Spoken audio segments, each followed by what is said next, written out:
Donnie and Dolly. The team is supported by ableauctions.ca. Closing your business? We can help.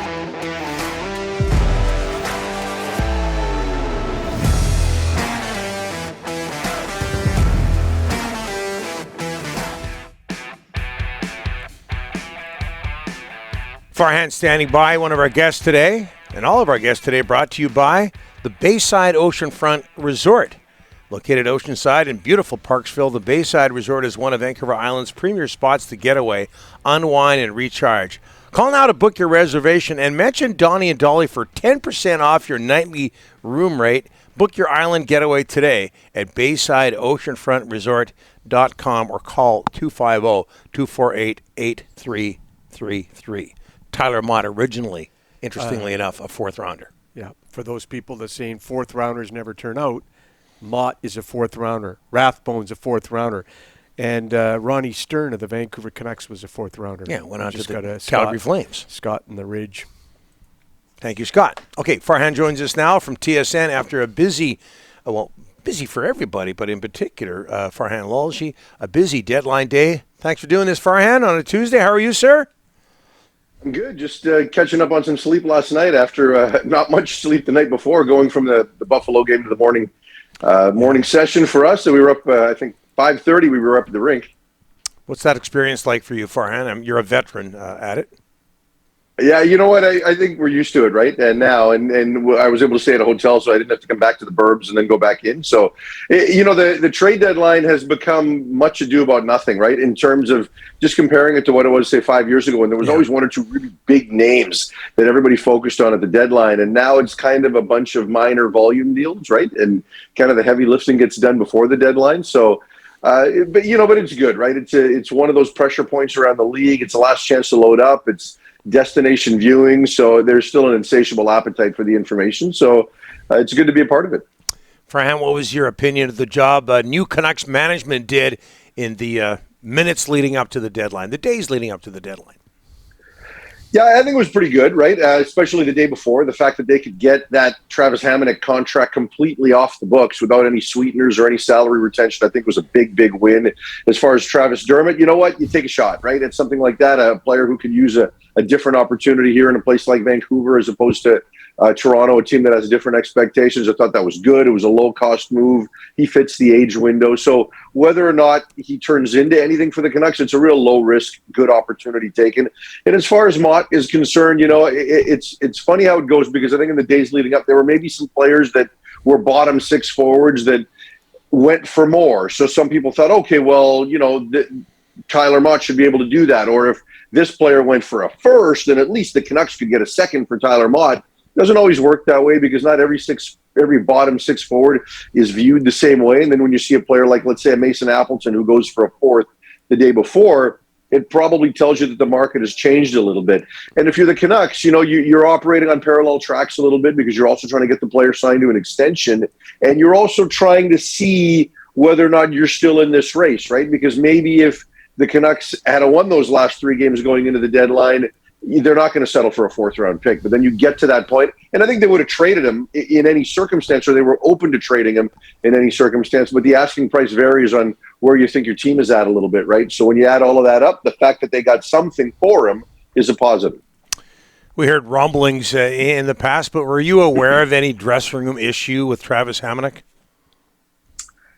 Yeah, there were some rumblings. I kind of heard the same thing, right? There was a lot going around at the start of the season as far as the vaccination issue is concerned, and how all of that had been dealt with. And most of the players that or people that you talk to that have worked with Travis or played with Travis say he's a little bit different, right? And that doesn't necessarily mean bad, but you know how hockey is, right? The hockey locker room culture, they want you to conform, and if you're different, it doesn't always go well. But I can't speak to any specifics as far as exact locker room issues, but I did hear the same rumblings that you guys did, certainly throughout this season.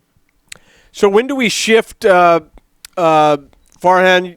I still got 4 points behind Vegas for the wild card, and Alvin talked about bringing up, Lockwood and Rathbone.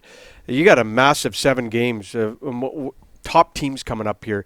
When do you shift into that mode about getting the youngsters up, or are you still fighting for the playoffs until you're told otherwise? Yeah, I think with 18 games to go, I don't know that they're willing to let it go quite yet, right? I think they're willing to kick the can down the road for a few more games and see where we're at maybe on the weekend. But, I think the bigger question is, what do you do with Elias Pettersson and Oliver Ekman-Larsson, who are both clearly dealing with something, right? I mean, we believe it's the wrist with Pettersson, and we believe it's a groin injury for Ekman-Larsson. And with the wrist injury, we don't know how serious it is. But you can see that he's not as aggressive with the shot. He's not necessarily trying to drive play the way he was doing before the injury. So obviously the medical staff knows whether or not there's further risk happening here. And the player is quite competitive, because I think the last thing he wants to develop is now a history of injury questions surrounding him, right? So, but for me, I mean, I think you go another 3 or 4 games, and at that point, if you haven't won all 3 or 4, I would shut down Elias Pettersson, and that affects your decision on Will Lockwood. I know they play different positions, but you can kind of figure that out, especially with Richardson now here as an additional center.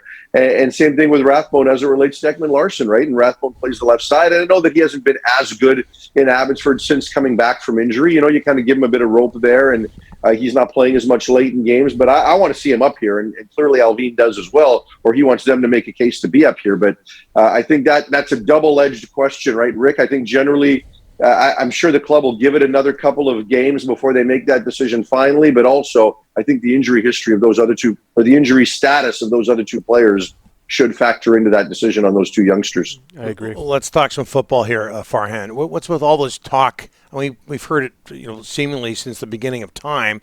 All this talk about the CFL switching from 3 downs to 4 downs.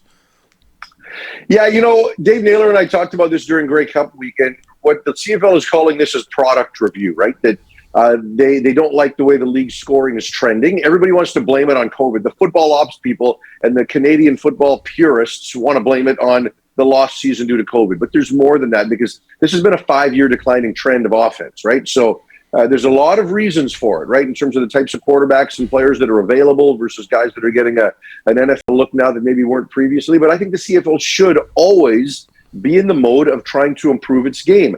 And I don't think 4 downs will do that, right? I'm not a 4-down proponent, but I am a proponent of putting everything on the table. And I'm not one of those guys who says, no, it's not our game, it's not Canadian. I think if people could just remove themselves from the emotion of that argument as it relates to any potential change and just look at it in and of itself and say, will it help? Mm-hmm. So another thing that might be on the table is shortening the field from 110 yards to 100 yards, right? Make it 10 yards easier to score. Well, that's too much like the NFL. No, it's not, because you're not going to view a CFL play, a single play, any differently. Why? Because the width of the field matters more. The unlimited motion matters more, and those types of things. So just look at every potential change in and of itself, and don't give me the blanket statement that, you're trying to make it too much like the NFL. You're not, because that tweak might improve the Canadian game a little bit. So just consider all of them, and don't get emotional about the argument. Some players and ex-players, I believe Damon Allen, one of them, tweeting out that if you go to 4 downs, you're going to see a decrease in the exciting passing game, and you'd see a whole lot more rushing. And what is that like for entertainment? Yeah, I think it's bad, right? And this isn't about running, passing, or points. It's about game flow. Mm-hmm. And by that, it's fewer 1-2 punts. Everybody hates 1-2 punt, right? Okay. Yeah. So, in the NFL, the NFL game is now wide open, right? Like, it is a much more pass-driven league, and everybody in the NFL, what they do is they try to create space and mismatches to give you some edges in the passing game and to get the ball out early, right? Yeah. But I don't think that would happen in the CFL. I think if we went to 4 downs here, because of the field size and the motion and the forgiving nature of it, if you added a 4th down, it would lead to more running. And I don't think that's exciting. I don't think that's what fans want to see. But again, that's not me wanting the game more or less like the NFL. That's me looking at that rule and trying to apply it practically to what the CFL game would do with that rule. And I don't like it. Not because it's more like the NFL. I just don't think it fits. But when they talk about bringing the hash marks inside to put both ends of the field in equal play, and when they look at other things like that and shortening of the field or whatever, I think it's okay to just look at all of them and consider them individually, right? So I agree with you and those guys. 4 downs isn't the answer. People say, well, the young people might relate to the game more if it was 4 downs. I don't agree, because how do young people consume the game? I know I've got one. Madden, right? He's now playing fantasy, right? And if you're in the 20s and 30s, everybody's betting on the game. That's how people consume the game. It's not oh, all of a sudden, because it's 4 downs, we're going to relate to it more. That's fantasy. Yeah. So I think, but again, look at every rule individually. Don't get emotional and assume you're trying to make it more or less like the NFL game. Where are we at? I know we're over time here, Farhan, but where are we at when it comes to the CFL and getting involved with Madden or coming up with something like Madden, because it's so important for the younger generation, which the CFL has in a lot of markets lost? Yeah, it's an expensive proposition to design, develop, and market and distribute your own video game. And they've gone through this, right? And I know that other private groups have tried to do this. There was a Doug Flutie game out recently, and they've tried to attach a level of Canadian football to Madden, but you've got to kind of get so deep into the game before you can actually get to that stage of using Canadian players. So I think it's tough. Cost-benefit analysis, but it's a big cost, and it could have a big benefit. I haven't looked at those numbers specifically, but it's expensive. And for me, I'm curious to see what Genius Sports is going to do in terms of how they revolutionize data, fan engagement, and what the broadcast will look like. I think there's a number of things they can bring to the table, and I think let's try all of that first. Farhan, I think you got a text from Joey Kenward. Thanks for this. Appreciate it. Turn your phone off. Take care, guys. Okay.